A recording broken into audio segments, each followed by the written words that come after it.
If you don't like that song, you are a miserable piece of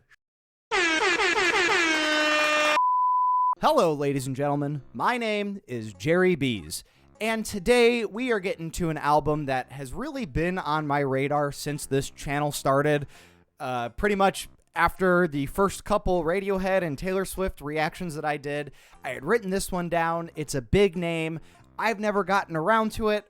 And, well, we've all been waiting too long, and I think it's about time that we finally get to it. Ladies and gentlemen, today is the first day of the rest of my life, as today I listen to Fine Line by Harry Styles for the first time. I am not completely alien to the pros of Harry Styles, right? Harry Styles, of course, from the One Direction kind of boy bandy thing. No, they were a boy band. I should just say it. Yeah, no, Harry Styles from One Direction, right? Everybody knows that. Him and the other guys. And that's pretty much what it is. I know that they've all kind of had respective success in all their solo careers after One Direction split. But it seems like Harry really set himself apart from the pack. I think that was like kind of the case even when One Direction was still the thing. Like, Harry was the dude, right? And also, like, you know, his name, Harry Styles. Hairstyle. It just makes so much sense. This boy was made to be marketed. And I know that this might not be the first Harry Styles album that I should be listening to in terms of, like, the chronology of the discography, right? But Fine Line, I've seen this album cover more than any other album cover of his. I've seen it going around. It seems to be, if not an iconic album cover, a very iconic release. And that's kind of been the reception that I've been getting when I announced that I was doing this. So I'm very excited to get into it. But before I start, let me just remind you all that if you have any thoughts on my thoughts during this reaction, please go ahead and let me know in the comments below. Also, if you ever want to make sure that you never miss one of my album reactions or really anything that we do here on the channel, go ahead and click one of the links down in the description. And if you ever want to see any of these reactions before they come out on YouTube, uncut, pretty much in their entirety, go ahead and check out my Patreon where you can get exactly that for $1 a month. No. I've never listened to the debut before. This is the only one that have ever planned on listening to. So yeah, this is Harry Styles, Fine Line. I mean, like, this is like, it's just so iconic. It just is. I've seen this everywhere. It's been out for like 6 years, right? So it's been in the public consciousness for quite some time. Oh, just under 6 years. Not quite 6 years yet. December 13th, 2019 was when this came out. Yeah, and he's just a charming, handsome little British guy. Doesn't everybody love one of those? He's handsome, isn't it? That was offensive, and I apologize. Ladies and gentlemen, let's kick this album off already. From 2019, Harry Styles with Fine Line. 12 songs, 46 minutes, 43 seconds. Kicking it off with Golden.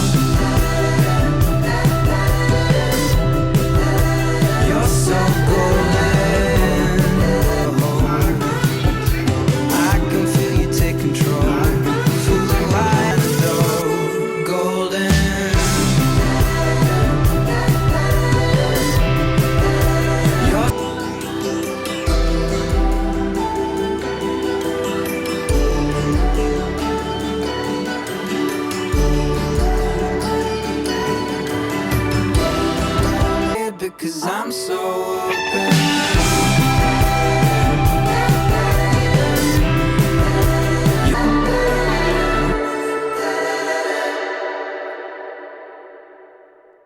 All right, and so now I can finally say that I've listened to a Harry Styles song really the whole way through.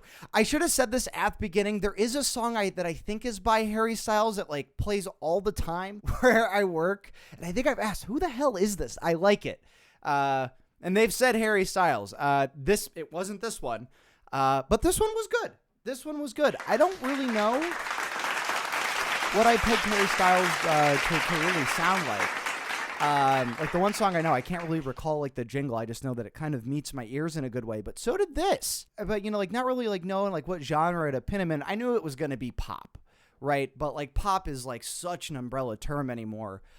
But it's like as pop as like 80% of everything else is, right? So I mean, it has like this really nice like poppy indie alti rock kind of a thing going on that I like quite a bit, but it's definitely produced like a pop song. I mean, the vocals are on top of everything. However, I'd be really interested to know how they recorded this, because it sounds like they recorded some of the percussion live, and there seems to, I don't know if they add like reverb or resonance in post, but it sounds like they recorded some of the percussion live, and then obviously they're doing a lot in post, especially with the vocals. As you know, the vocals are not like they're being vocoded and they're panning from side to side. And I do hear the instrumental alone in that one sounds like tripping balls. It just a lot of comments about substance use being used during the recording and writing of this album, and I'm pretty sure while enjoying the album, and I can definitely see that. Doing a little panning between some sounds while you're feeling a little lifted, as it were, can really set a really nice vibe. And I feel as though a vibe has been set with this song. Tastes like strawberries Watermelon Sugar. on a summer evening, and it sounds just like a song. I'm just thinking out loud. I don't know if I could ever go on sugar high. Watermelon sugar high. Watermelon sugar. Strawberries on a summer evening. Baby, you're the end of June. If I could ever go without watermelon sugar high. Watermelon sugar high. Strawberries on a summer evening, and it sounds just like a song. I want your belly, and it's all without watermelon sugar high. Watermelon sugar high. Watermelon sugar high. Watermelon sugar high. Watermelon sugar. A little bit of fun and a little bit of time for when you just want to taste it. Adds to ovulation playlist. Well, you know, this could work here. I'm gonna say something that may or may not be controversial, but look, this is a reaction, right? You're getting my initial takes. They are often different from the takes I have when I've engaged with an album a little bit more, or any given song or artist.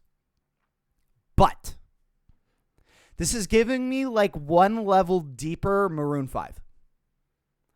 Now, I will die on this hill. Songs About Jane by Maroon 5 is an incredible album. And if you don't think it's incredible, it's just plain good. It's fine. I'm getting some of that like early kind of 2000s white boy swag in this that I really enjoy. Yeah, so like Maroon 5 made exactly one good album. 2. 5 was pretty good. All that to say that I'm liking this quite a bit. Now in under 3 minutes, I think we get hung up a little bit too much on trying to extrapolate so much meaning from songs, and this is just nice. You know, I feel like I'm at like a cookout or something, and this is like, hey, can I not feel depressed for 6 seconds, bro? Watermelon Sugar by Harry Styles. I got you. He won pop vocal performance, I think, for this song. Well, and I was going to say, it sounds like one level deeper than Maroon 5. Sometimes that Adam Levine, I was going to say Adam Lambert, that Adam Levine falsetto doesn't hit me all of the time. But Harry's got a little bit, I don't want to say better voice, but I think it's a little bit more suited here. He's not trying to match the high ends of anything else that's going on. But that is also just his voice. Little unfair to compare the two, perhaps, but that's just where my mind's at the moment. Adam Levine wishes he's vocally incredible like Adam Lambert. I mean, Adam Levine's got a nice voice. Let's get a handle on this next one. Adore You. Walk in your rainbow paradise. I get so lost inside your eyes. To believe it, you don't have it. Walk through fire for you. Just let me adore you. Oh, honey. You're wonder under summer skies.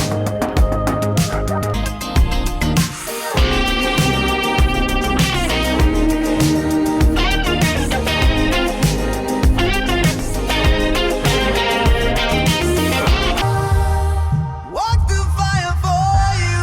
Just let me adore you. Oh, honey. Just let me adore you. That's the only thing I'll ever do. Yeah. Yes. Correct.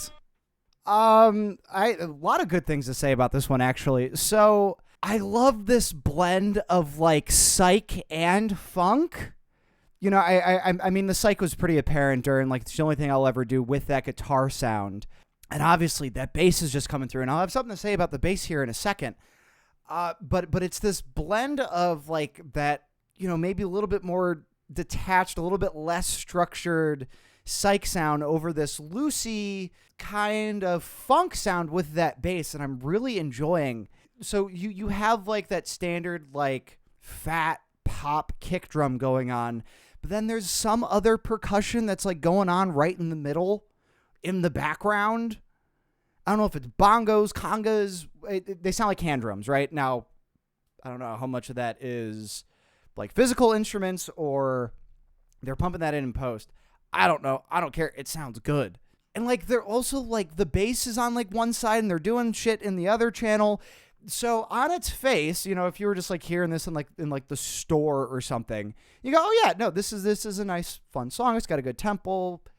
I'm moving my feet to it. You know, I'm nodding my little head to it. But when you put on the headphones, I think you get a lot more out of it.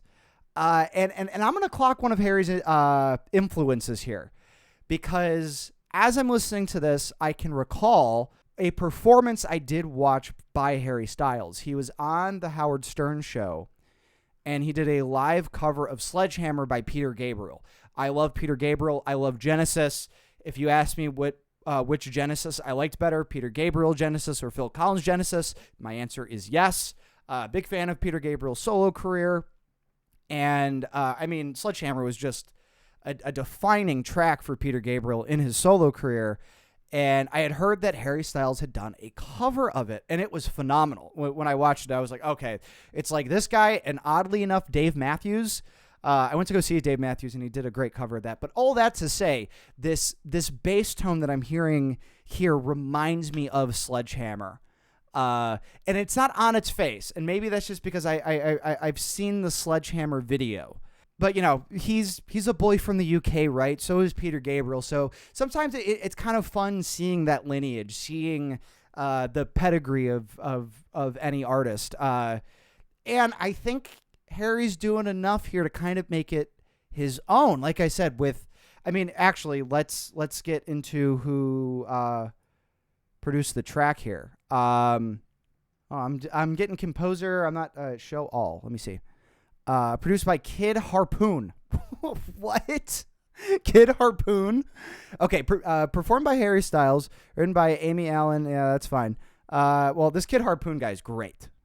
Kid Harpoon, I don't know. Brother, sister, cousin, king, queen, doing a good job there in the booth. Lights up.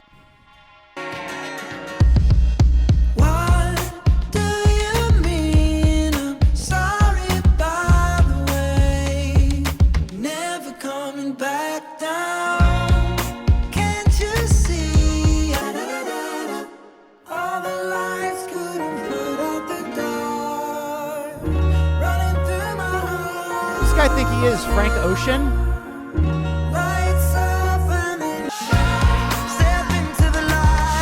Now we're back into it.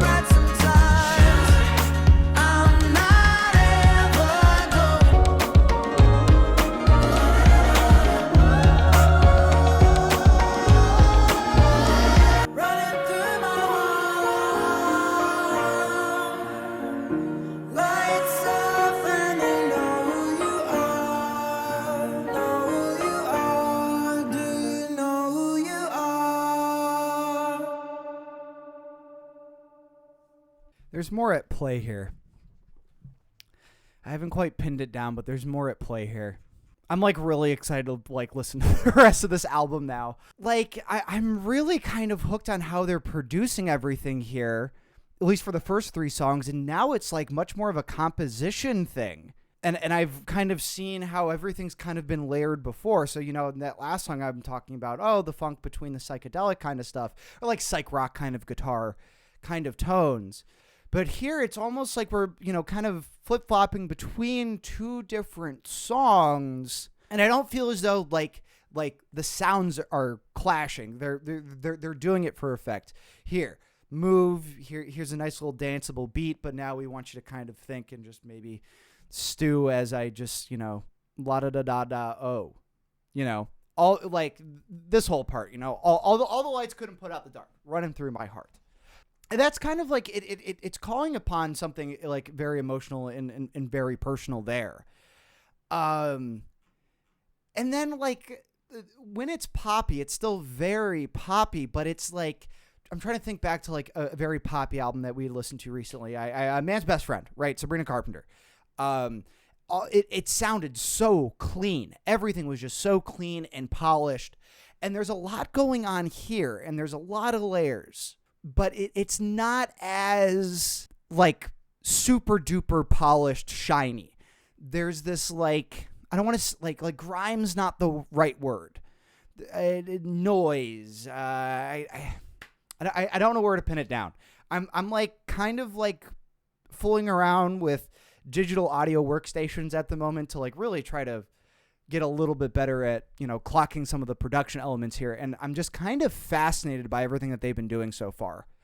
I guess like it doesn't sound as loud as I want it to be, but I think at some point as a listener, you have to accept like, okay, this was their decision to make it this way. Now, I know I had said that for the last Linkin Park album we had listened to, Living Things, but the second to last Linkin Park album we listened to, Living Things, I did not like the mixing on that album at all. I like it here, but at the moment I can't tell you why I like this one and why I didn't like that, like what the difference is between the two. I think maybe just better compositions here. I've really been vibing with all the compositions so far. Would you believe me if I said this was the first single for the album? That's a little interesting. This one seems to be like I said, there's a little bit more going on, and you know, with the big pop name like Harry Styles, I felt like maybe you would release a single that was a little bit more like overtly pop, but he's the artist, or just does whatever his team says to do, which, you know, no comment from me. Cherry. We're not talking lately. Don't you call him what you used to call me.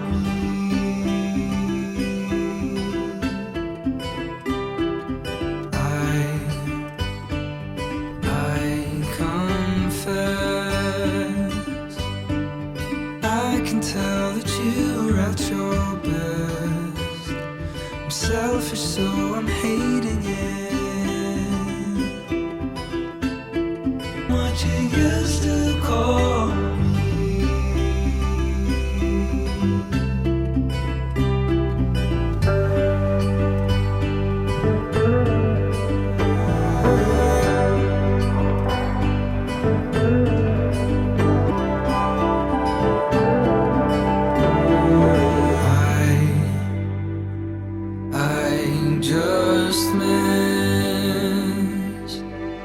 I just miss your accent and your friends. You call me what you used to call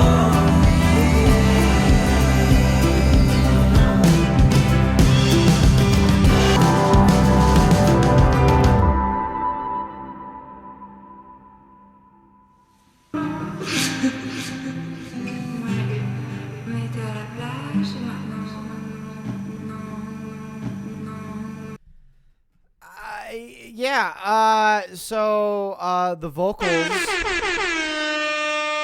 were incredible here. I was not expecting the vocals to sound that good at all. When the song first started, again, I'm going to clock an influence here. It sounds a lot like, is that Salisbury Hill by Peter Gabriel? Salisbury Hill. Salisbury Hill. I'm getting like the same guitar tones, and I'm like, okay, all right. You got another Peter Gabriel song here. No. I mean, it starts that way, but even like towards the end, right? You know, where we get this whole like minute or so where it just seems to be, this was like, I don't know if this is like found audio or if this was like recorded, some French girl talking here. At least that's what it sounds like to me, right? Not as complex maybe as some of the other songs so far, but just a nice, sad little take here. You know, don't you call him baby. We're not talking lately. Don't you call him what you used to call me. See, we have feelings too. French girls can break your heart too, as well. Maybe even especially. I don't know. I've never been involved in a French relationship. Falling.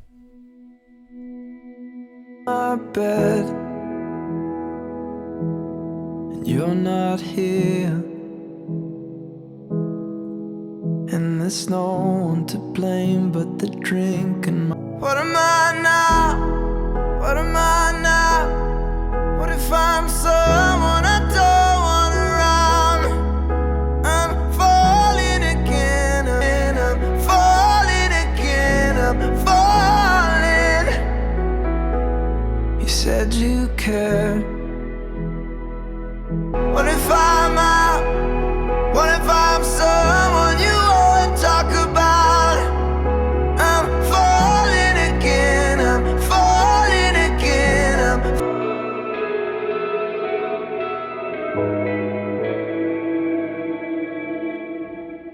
What am I now? What am I now? What if you're someone I just want around?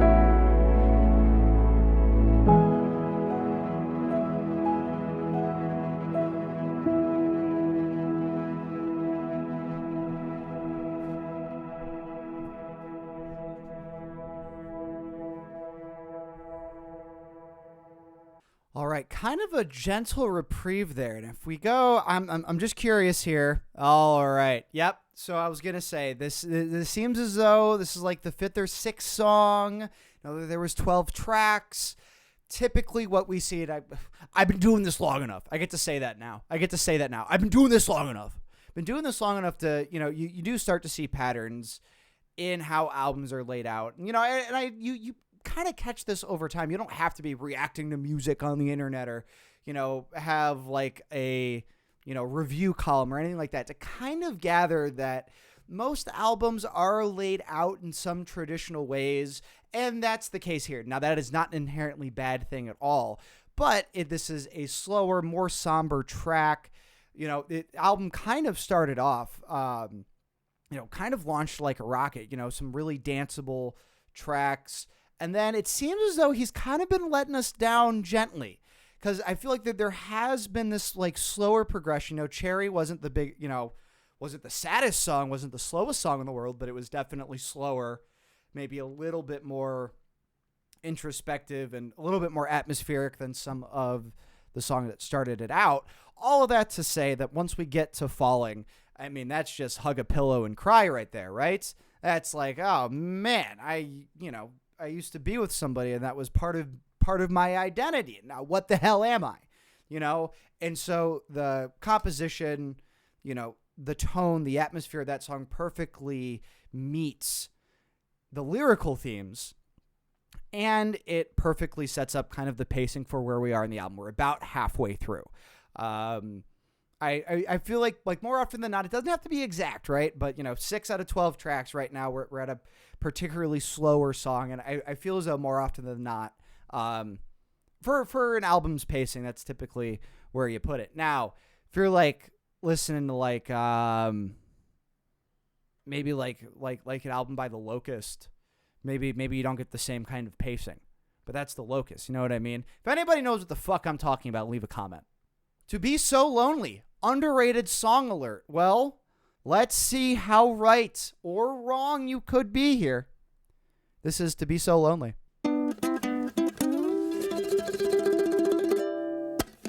Blame me just a little boy.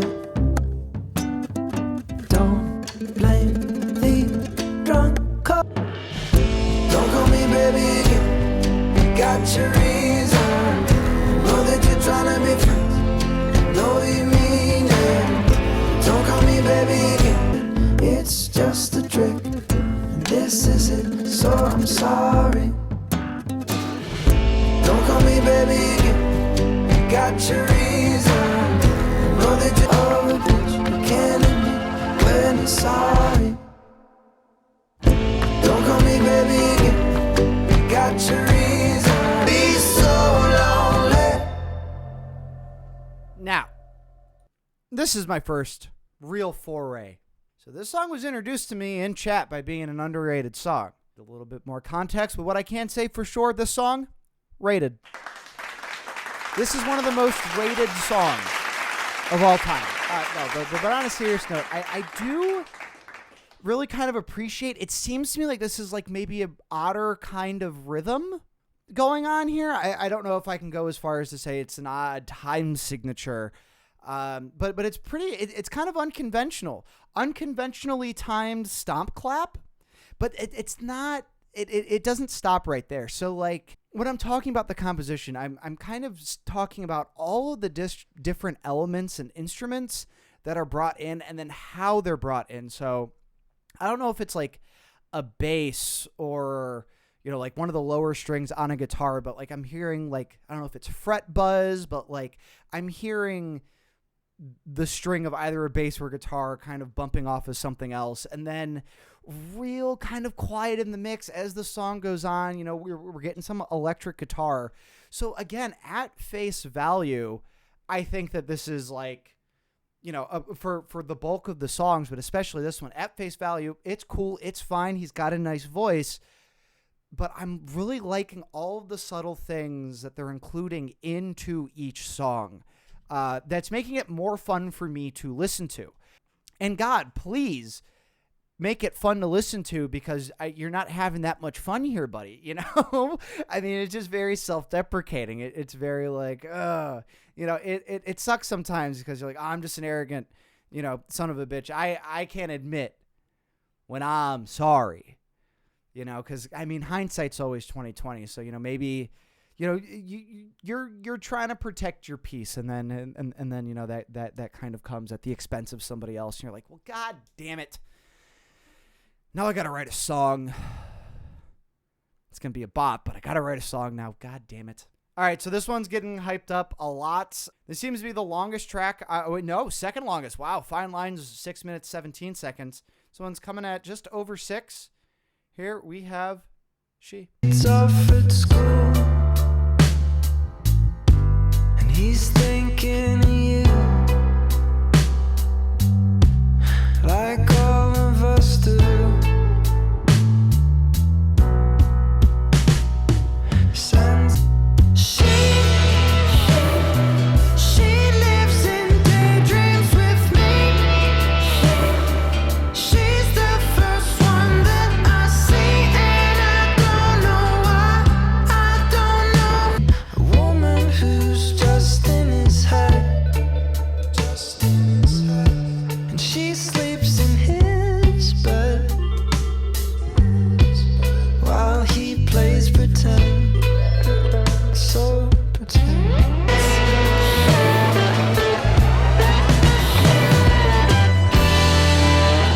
Are we seriously just about to vibe?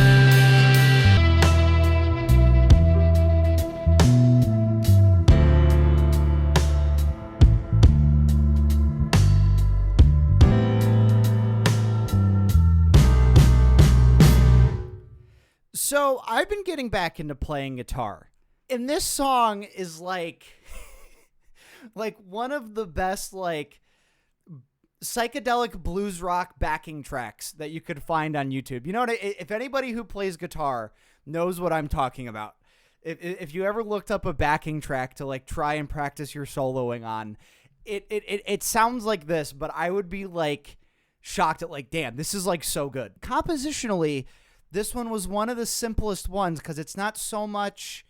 This one's it's entirely atmosphere. The song's 2 minutes longer because of that solo. But even still, it's reminding me that I'm still listening to this album. I'm still listening to this Harry Styles project. How? I'm still getting these weird little artifacts.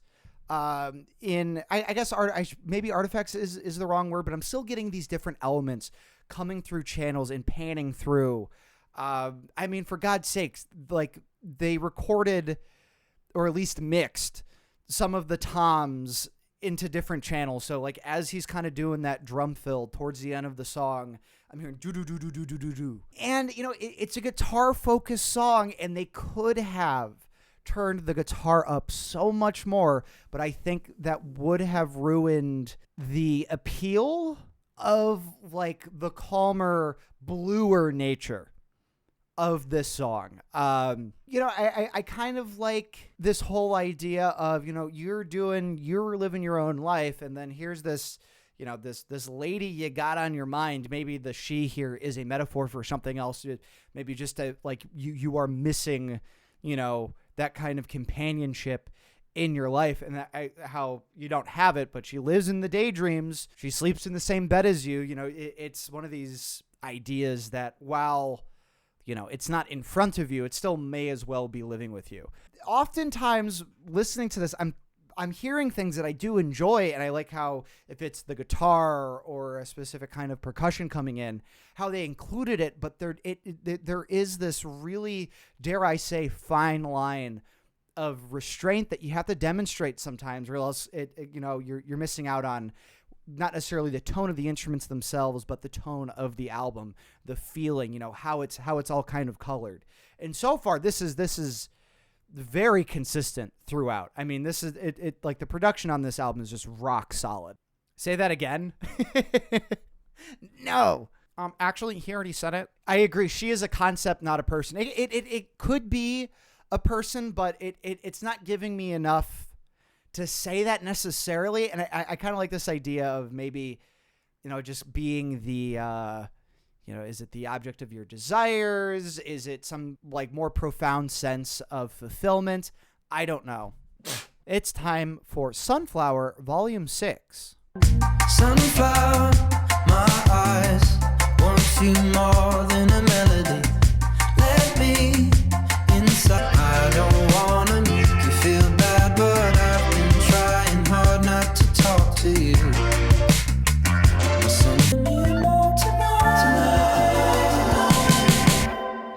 Wondering, head shake, tired eyes at the death of me. My fault.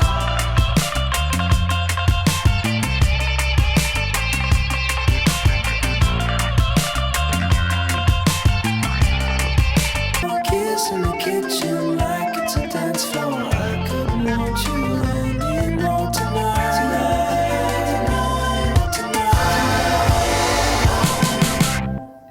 Sunflower, my eyes want you more than a melody.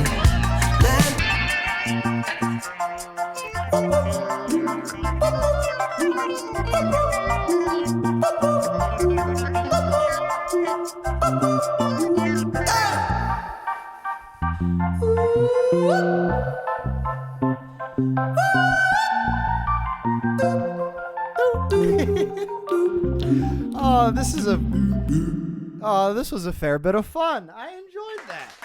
See, I think I was right in that he's gently bringing us back up too, because, say what you will about She. I know it's this, bluesy psych rock kind of thing, but I really do think that since Fallen, we've kind of, found our way back up into officially maybe some happier territory here.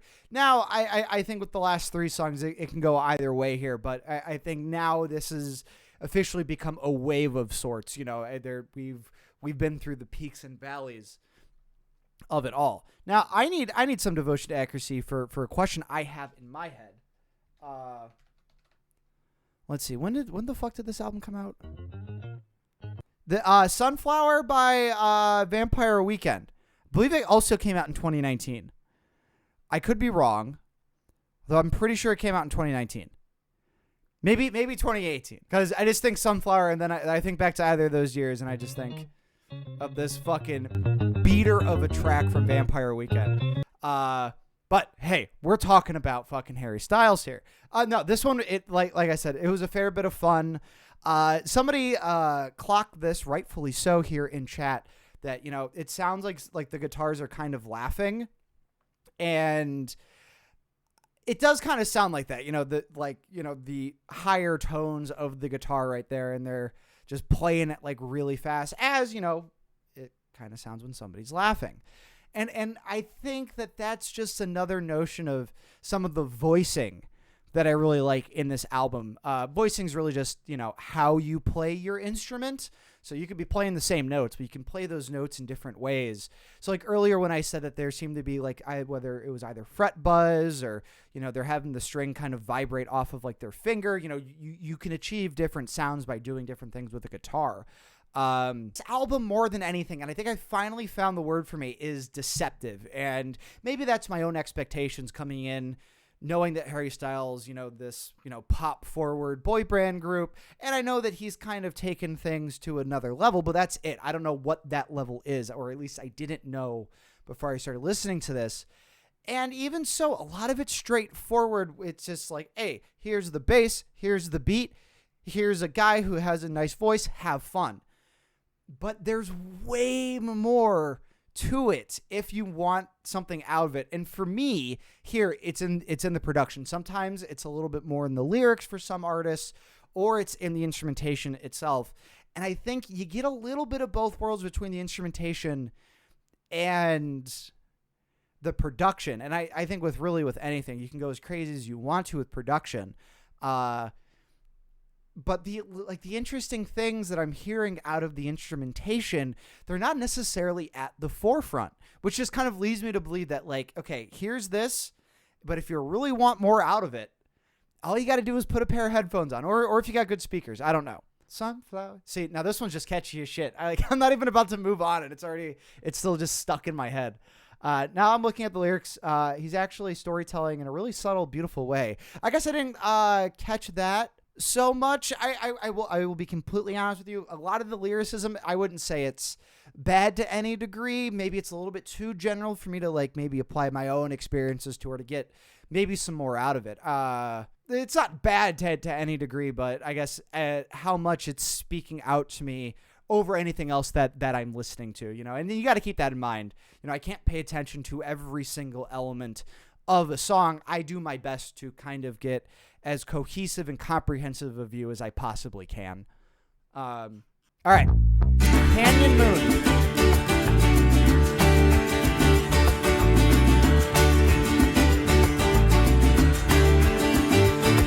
Gotta see it to believe it, under the canyon moon.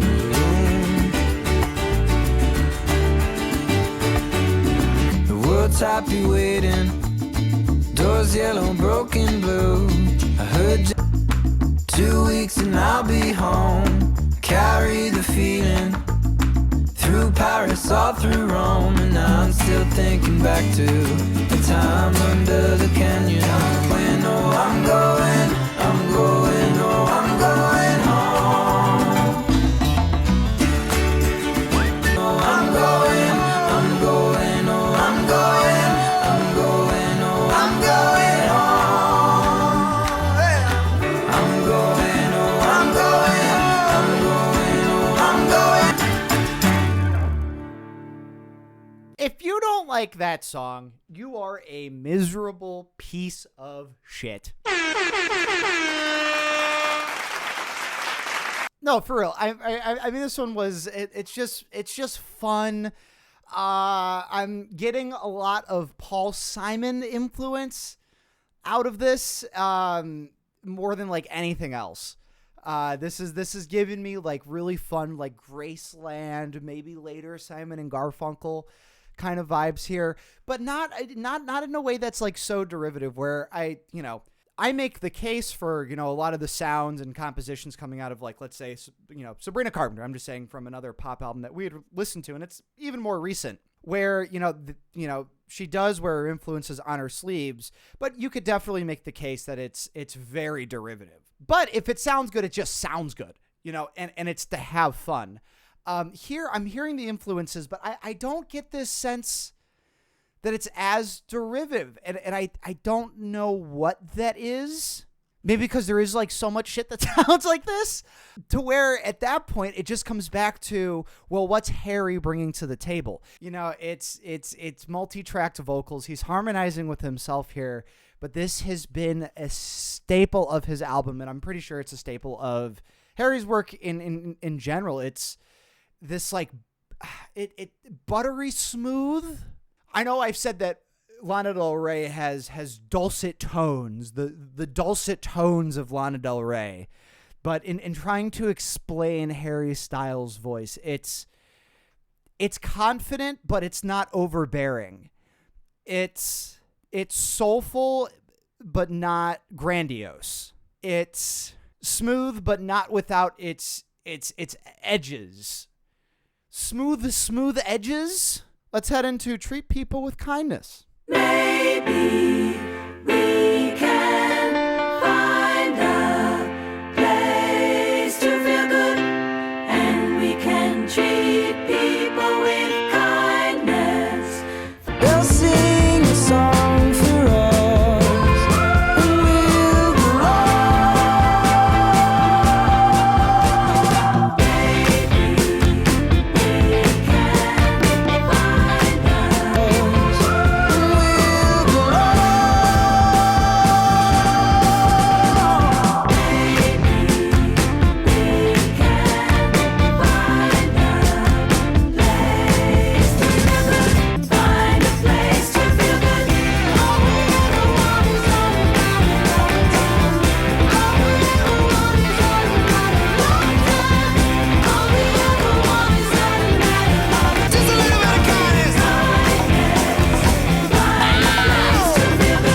Holy trash music. No, I'm kidding.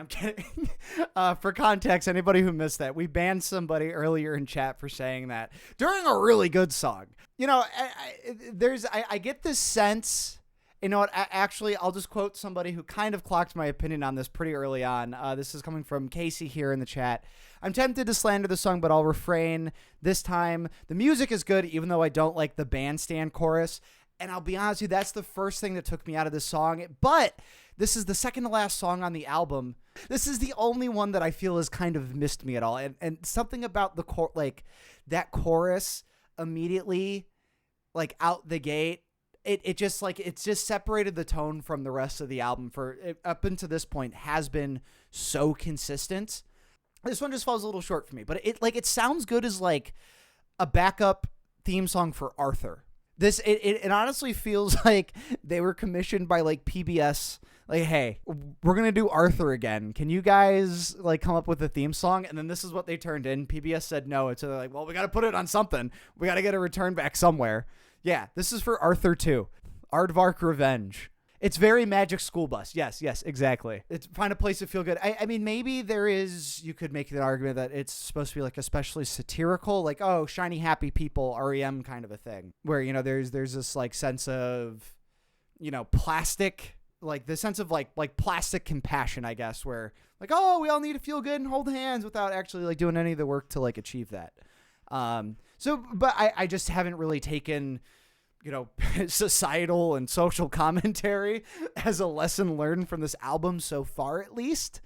So I can't even like reach up the tree for that. I mean, if you like it, it's a fun little jumpy song. I hope you love the new theme song to Arthur. He had a Treat People with Kindness thing before his song, and then, so he had like a whole Treat People with Kindness campaign. So then this must have been the theme song for that instead of Arthur. Well, we move on now to the last song, the conclusion. I don't know why I feel the need to say this, but we don't do recaps here anymore, and we haven't done them for a long time. So we're just going to listen to the titular track, the Odyssey on the album. We have Fine Line. You've got my devotion. devotion. Man, I can hate you sometimes.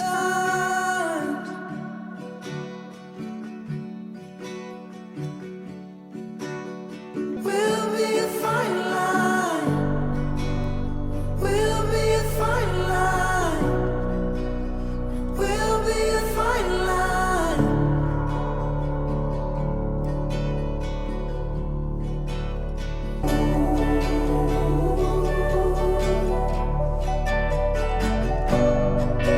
Spreading you open is the only way of knowing you.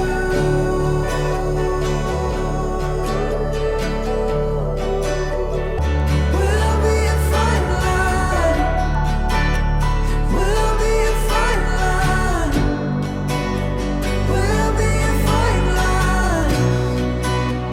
We'll be a fine line. We'll be a fine line.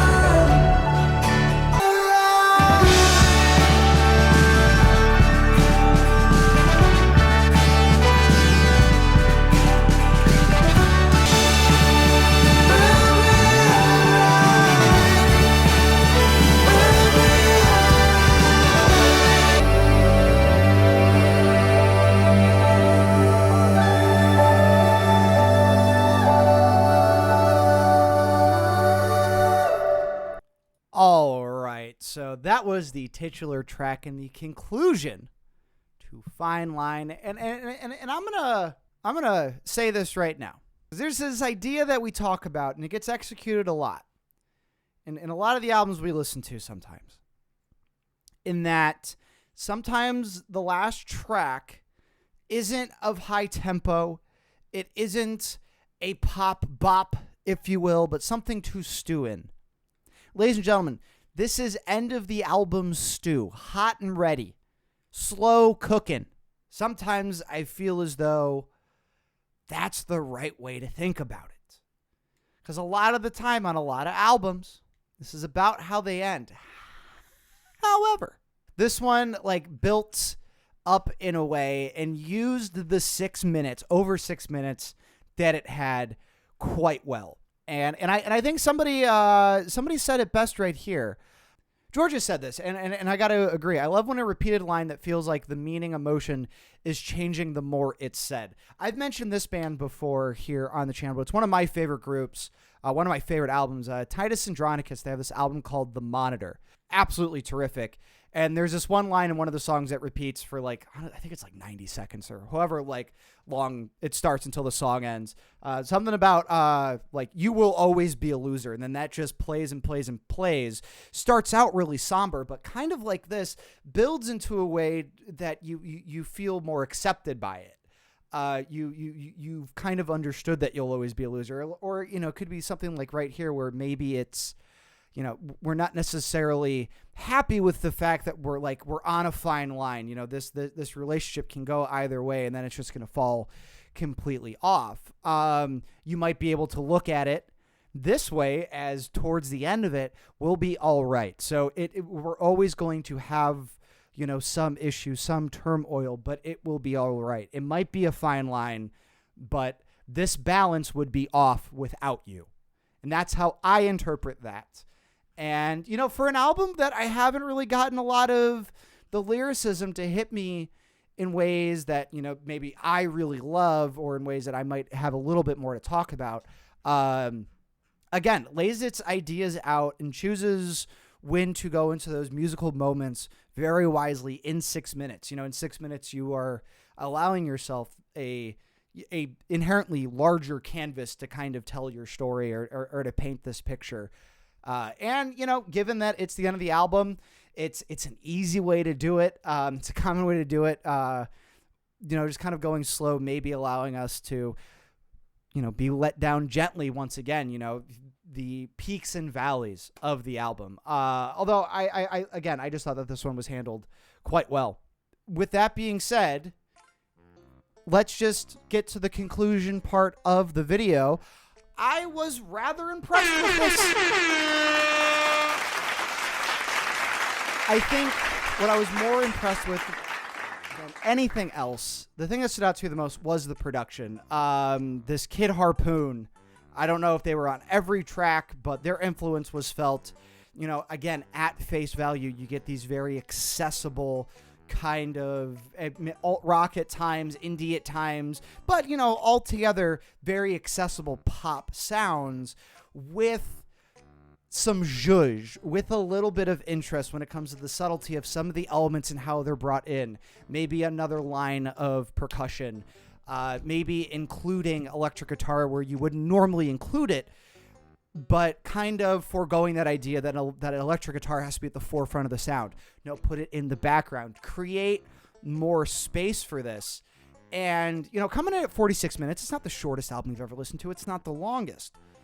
This album was paced very well, and I could maybe say that because maybe time flies when you're having fun. I don't feel as though there was really a slog on this album, and really the only time that I felt as though my time was anywhere close to wasted may have been Treat People with Kindness, but I wouldn't even call it, you know, like it wasted my time. It's just so overtly different than anything else. But like, God, with how Fine Line builds, and I think the importance of those themes with the album, especially after reading what he said on Ellen, apparently, you couldn't end the album with Treat People with Kindness. You could have just left it as a single, but I digress. That Kid Harpoon's going to go places. Now you see how accurate it was when Taylor clocked his acid rock Love and Ass. Well, and that was going to be one of the things that I was going to talk about because, you know, I don't think it's any news here that maybe some of your favorite artists use substances to influence their music and to influence their art. Maybe they're taken to a more pure or introspective place when they're on those. And I'll be honest with you, like all music kind of sounds good when you're under the influence. Most of the time it does. But I think it's really cool when, you know, you're using that to influence your music. I mean, hopefully you're not using it as like a, you know, to pacify negative emotions or something like that. Hopefully you're using it in the right ways. But, you know, like I'm trying to think of like some like Wook music, right? So like, you know, Spangle or something where, you know, you could take acid or shrooms and it's just crazy and very overstimulating, but it just sounds like it just puts you in a completely new place. I like this perspective of, you know, using those kinds of substances, but then to make a pop record, but then to layer it with that kind of style. And I really do think a lot of the subtlety in the production, a lot of the instrumentation, and like mixing choices they made just made something that otherwise wouldn't be as interesting to listen to that much more interesting to listen to. I think you can just be like a fan of Harry Styles or a fan of just like a catchy beat or, you know, a good line here and there, or if you just love breakup songs or, you know, like horny songs, that's going to be here for you. That's going to be here for you. But what makes me happy is that there's more to enjoy beyond that. Not to say that I don't like that or that I don't have any room in my heart for that kind of stuff, but it's that other layer that I thought that Fine Line brought to the table quite well. You know, maybe catching some of the influences from maybe Peter Gabriel. What was I right on that, or was I just thinking of the Sledgehammer live performance, you know? But again, these are my reactions, you know, even though I've never really listened to a Harry Styles album.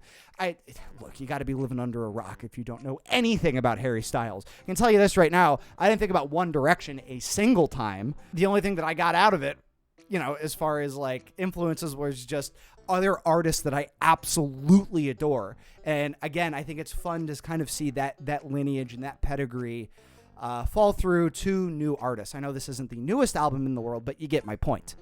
Fine Line clears Harry's Flophouse, but in all seriousness, he really took the time to perfect this album, and it came out so good. Well done, Mr. Styles. I don't know. Should I listen to Harry's House? Depends. If only 3,000 of you listen to this, or if only 3,000 of you watch this video, I don't know. Maybe you don't get Harry's House. Maybe the Harry Styles reaction market is just all dried up now. Like all of his, including HS3, but HS1 will always be my favorite. I don't think Harry's House is bad. I really like it, but Fine Line and HS1 are something else. Kind of sad that we'll never get a quote-unquote true 1D reunion. Bless up. I'm biased, but Fine Line is a really special album. I think he pinpointed his space in music with this, and Harry's House built off of this sound. Well, I'd be very interested to see where it goes from here. You know, I don't really have, I mean, this is my frame of reference now. Pretty much everything's going to be built from Fine Line from this moment on. Now, how unfair is that? I don't know. But, you know, you also, like, can't help yourself for when you find an artist. Like, you know, I've said this on the channel before. I love Jack White. I finally went to go see him live. Even if you don't listen to Jack White, if you're at a festival or something and Jack White is there, you must go see him. But my first exposure to Jack White was the Raconteurs. It wasn't the White Stripes. It wasn't the Dead Weather. It wasn't even his solo stuff. It was, you know, his B band or C band or however you want to look at it. So for me, everything after that I listened to from Jack White, from the White Stripes, was based off of the Raconteurs. Counselors for the Lonely is an ass beater of an album, ladies and gentlemen. It's good shit, pal. Fine Line, good shit. Good shit. So that was my reaction to Fine Line by Harry Styles. Like I said, I've had this album written down in my famous, if I can get it out here, my famous little legal pad here since I started the channel. I'm glad I finally got around to it. Hopefully you had as much fun as I did and we all did here in the chat. If you ever want to join the chat, make sure you click one of the links down in the description. But more importantly, let me know your thoughts on my thoughts throughout this reaction, and let me know which one of Harry Styles' albums I should do next after this. And if you ever miss one of these live streams, or you want to catch one of these videos before they come out on YouTube while they're uncut, go ahead and check out my Patreon where you can get exactly that for $1. I'm so good at plugging myself. But with that said, I've been Jerry Bees. You've been awesome. Take it easy. Diggity dog. Breaking.